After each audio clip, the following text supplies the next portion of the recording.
Hello dear students, exercise 3.3 question number third देखते हैं। Second हमने लास्ट वीडियो में कंप्लीट किया था।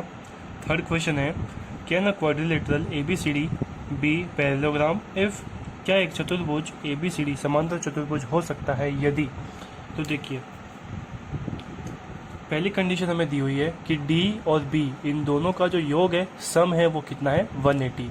तो अगर ये कंडीशन हम किसी पैरेललोग्राम में लगाए, किसी क्वाड्रिलेटरल में लगाए, चतुर्भुज में, तो क्या वो चतुर्भुज समांतर चतुर्भुज हो सकता है, यानी कि क्या वो क्वाड्रिलेटरल पैरेललोग्राम क्वाड्रिलेटरल हो सकता है या नहीं, ये हमें बताना है। देखिए, ए और बी इन दोनों को क्या बोलते हैं, एडजेसेंट एंगल्स, यानी कि आसन्न कोण। और समांतर चतुर्भुज का ये गुणधर्म होता है, पैरेललोग्राम की प्रॉपर्टी होती है कि एडजेसेंट एंगल्स का जो सम है वो कितना होता है 180 डिग्री। तो देखिए, ए और बी का सम कितना होगा 180 डिग्री। इसी टाइप से अगर आप देखें तो बी और सी इन दोनों का सम भी कितना होगा 180 होगा। ठीक है, तो देखिए, ए और बी का सम भी 180 है और बी और सी का सम भी 180 है। मतलब ए प्लस बी इन दोनों इक्वेशन की जो राइट हैंड साइड है वो इक्वल है, मतलब इनकी लेफ्ट हैंड साइड्स भी क्या होगी, इक्वल होगी। इसका मतलब ए प्लस बी किसके इक्वल होगा, बी प्लस सी के। लेकिन बी जो है बच्चों वो किसके इक्वल है, डी के इक्वल है। या फिर आप ऐसा कर लो, देखो ये है बी प्लस सी, तो बी तो एज इट इज है A plus B equals to D plus B. हाँ देखिए, ए और बी हमें चाहिए डी और बी वाला एंगल, मतलब ये दोनों अपोजिट एंगल्स चाहिए।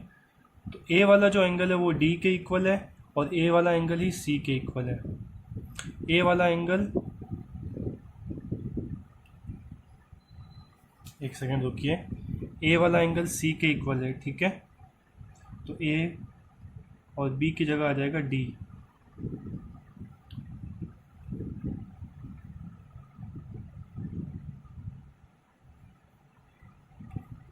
रुकिए एक मिनट, हाँ देखिए, चलो ठीक है। ए प्लस बी का सम किसके बराबर है, बी प्लस सी के, क्योंकि दोनों ही एडजेसेंट एंगल के पेयर है और इनका सम कितना होगा 180। तो A plus B equals to B plus C. लेकिन जो बी वाला एंगल है वो किसके इक्वल है, डी के इक्वल है, तो सी की जगह डी रख दिया। इससे क्या होगा, देखो एंगल बी से एंगल बी कैंसिल हो जाएगा, मतलब ए वाला एंगल किसके इक्वल आ जाएगा, डी के इक्वल। एंगल ए और एंगल डी क्या है, इक्वल है।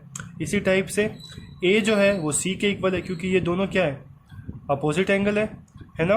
तो इसका मतलब ये है कि ये जो चारों एंगल्स हैं ये आपस में क्या आ रहे हैं, इक्वल आ रहे हैं। और चारों एंगल्स इक्वल है, इसका मतलब डी और बी इन दोनों का सम कितना होगा 180 डिग्री होगा। आई बात समझ में। देखो यहीं पे प्रूव हो गया था कि A plus B equals to C plus D. C plus B है तो सी की जगह डी रख देंगे, तो डी प्लस बी का सम भी कितना आ जाएगा 180। That means yes it is possible, ये पॉसिबल है कि ए बी सी डी क्या एक पैरेललोग्राम है। हाँ, ए बी सी डी एक समांतर चतुर्भुज होगा। नेक्स्ट सेकंड पार्ट देखिए। सेकंड पार्ट में आपको ए बी और डी सी है 8 सेंटीमीटर, ए बी और डी सी ये दोनों 8 सेंटीमीटर है, ए डी है 4 सेंटीमीटर और बी सी है 4.4 सेंटीमीटर। तो आपको बताना है कि क्या ए बी सी डी एक पैरेललोग्राम है या नहीं है। तो अगर आप ध्यान से देखें इस क्वेश्चन में, तो देखिए पैरेललोग्राम में अपोजिट साइड्स इक्वल होती है, तो ये दोनों तो 8 सेंटीमीटर है, इक्वल है। ये वाली साइड है 4 सेंटीमीटर और ये साइड है 4.4 सेंटीमीटर, मतलब ये दोनों जो साइड है वो इक्वल नहीं है। और अगर ये इक्वल नहीं है, इसका मतलब ये पैरेललोग्राम नहीं होगा। देखिए हमने रीज़न लिखा है, it is not a parallelogram because opposite sides are not equal. यह समांतर चतुर्भुज नहीं होगा क्योंकि सम्मुख भुजाएं समान नहीं है। थर्ड वाला है, एंगल ए इक्वल्स टू 70 और सी इक्वल्स टू 65। तो ये बच्चों पॉसिबल नहीं है, क्योंकि पैरेललोग्राम में अपोजिट एंगल्स क्या होते हैं, इक्वल होते हैं। तो देखिए ए के अपोजिट कौन सा एंगल है, सी एंगल है, तो जितना एंगल ए की वैल्यू होनी चाहिए उतनी ही वैल्यू सी की होनी चाहिए। लेकिन यहाँ देखिए, यहाँ तो ए की वैल्यू तो 70 डिग्री है और सी की वैल्यू 65 डिग्री है, दोनों इक्वल नहीं है। और अगर ये दोनों इक्वल नहीं है, इसका मतलब A B C D parallelogram नहीं होगा, नॉट अ पैरेललोग्राम, समांतर चतुर्भुज नहीं होगा, क्योंकि सम्मुख कोण बराबर नहीं है, opposite angles are not equal. तो यह है क्वेश्चन नंबर थर्ड। नेक्स्ट देखते हैं क्वेश्चन नंबर 4। देखिए question number 4, Exercise 3.3. Draw a rough sketch of a quadrilateral that is not a parallelogram. एक ऐसा क्वाड्रिलेटरल का रफ स्केच यानी कि डायग्राम बनाना है जो पैरेललोग्राम नहीं है but has Draw a rough sketch of a quadrilateral that is not a parallelogram but has exactly two opposite angles of equal measure. यानी ऐसा हमें एक क्वाड्रिलेटरल बनाना है जो कि पैरेललोग्राम नहीं है बट उसमें क्या होना चाहिए, exactly two opposite angles of equal measure, मतलब दो एंगल्स जो है वो अपोजिट है और वो इक्वल होने चाहिए। एक चतुर्भुज की कच्ची आकृति कीजिए जो समांतर चतुर्भुज तो न हो परंतु जिसके दो सम्मुख कोणों की माप बराबर है। तो ऐसा जो क्वाड्रिलेटरल है, ऐसा जो चतुर्भुज है वो है काइट यानी कि पतंग।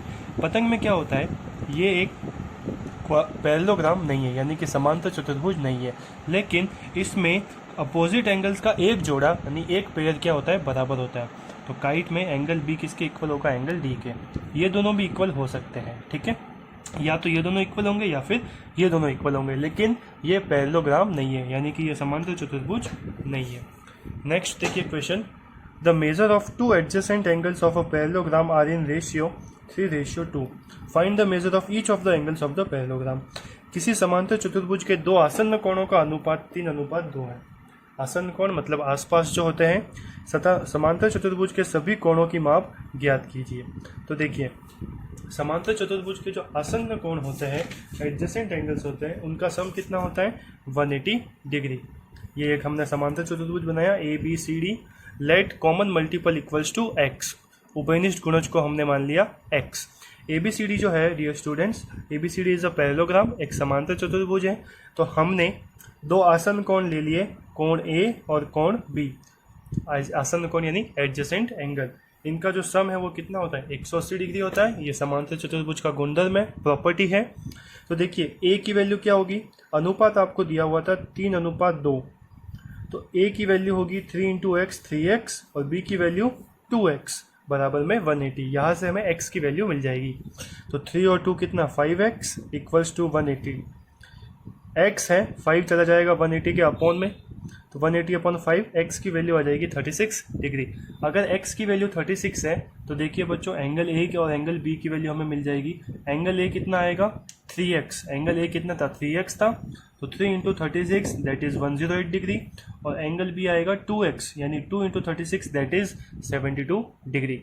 अब ये जो ABCD है ये एक पैरेललोग्राम है, इसका मतलब एंगल A किसके इक्वल होगा, एंगल C के।